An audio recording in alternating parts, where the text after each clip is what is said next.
រឿងនិទានការពារសុវត្ថិភាពកុមារកុំឡើងដើមឈើពិតជាមួយបុប្ផានិងនេះពួកគេជាមិត្តនឹងគ្នាថ្ងៃមួយពួកគេកំពុងតែរត់លេងល្បែងលាក់ខ្លួននៅក្រោយផ្ទះពួកគេឡើងទៅជិតដើមត្របែកធំមួយដែលមានមែកសាខាខ្វាត់ខ្វែងពេជ្រស្រែកឡើងមើលផ្លែត្របែកធំធំមូលល្អគួរឲ្យចង់ញ៉ាំណាស់ពួកគេទាំង3នាក់ក៏នាំគ្នាឡើងដើមត្របែកនោះបេះផ្លែមិនយូរប៉ុន្មានពួកគេក៏បេះបានផ្លែត្របែកជាច្រើនហើយនាំគ្នាចុះមកវិញរួចចែកគ្នាញ៉ាំយ៉ាងឆ្ងាញ់នៅក្រៅម្លប់ដើមត្របែក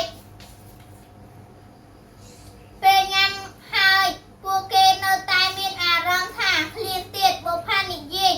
ខ្ញុំចង់ញ៉ាំទៀតតែបើមានអំបិលជ្រលក់វានឹងឆ្ងាញ់ជាងនេះទៅទៀតពេជ្រក៏បែកគំនិតថា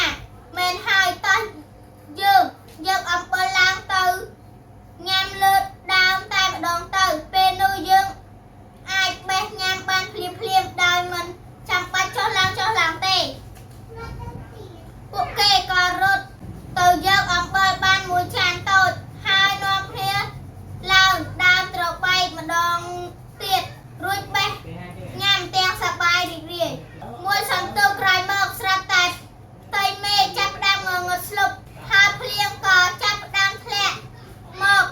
លីឡំនឹងខ្យល់បោកខ្លាំងនេះស្រែកឡើងទាំងភ័យភ្លៀងហើយនាំគ្នាចុះឲ្យលឿនពួកគេ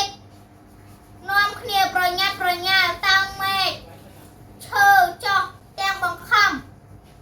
ប៉ុន្តែដោយសារតែមានទឹកភ្លៀងមេឃឈើក៏ចាប់ផ្ដើមរអិលដែលរបស់ពួកគេទាំង3នាក់ក៏រអិលកាន់មេឃត្របែកលេងជាប់ក្លឹបដឹបក្មេងៗទាំង3នាក់បានធ្លាក់ពីលើដើមត្របែកមកដីព្រមគ្នាទាំងឈឺចាប់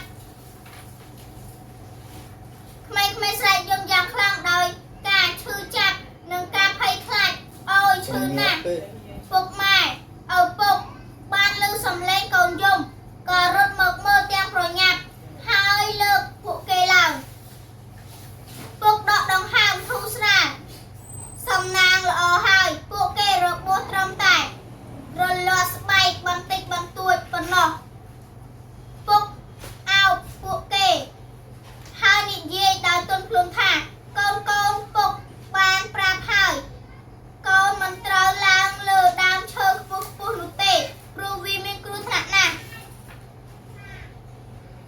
មើលថ្ងៃនេះសំណាងហើយបើចង់ញ៉ាំផ្លែឈើត្រូវយកឈើបេះឬក៏ប្រាប់ពុកបេះឲ្យកុំឡើងទៀតណាក្មេងៗទាំង3នាក់ងក់ក្បាលយល់ព្រមទាំងញ័រខ្លួនបាទចាស់ពួកខ្ញុំខ្លាចហើយពួកខ្ញុំឈប់ឡើងដើមឈើទៀតហើយពុកបានជូនពួកគេចូលទៅក្នុងផ្ទះហើយលាបថ្នាំឲ្យពួកគេទាំងអស់គ្នាគតិអប់រំកូនមិនត្រូវឡើងលើដើមឈើខ្ពស់ដោយខ្លួនឯងទេព្រោះវាអាចនឹងធ្វើឲ្យកូនរអិលដៃរអិលជើងធ្លាក់ចុះមកដីហើយអាចបង្កគ្រោះថ្នាក់យ៉ាងធ្ងន់ធ្ងរបាន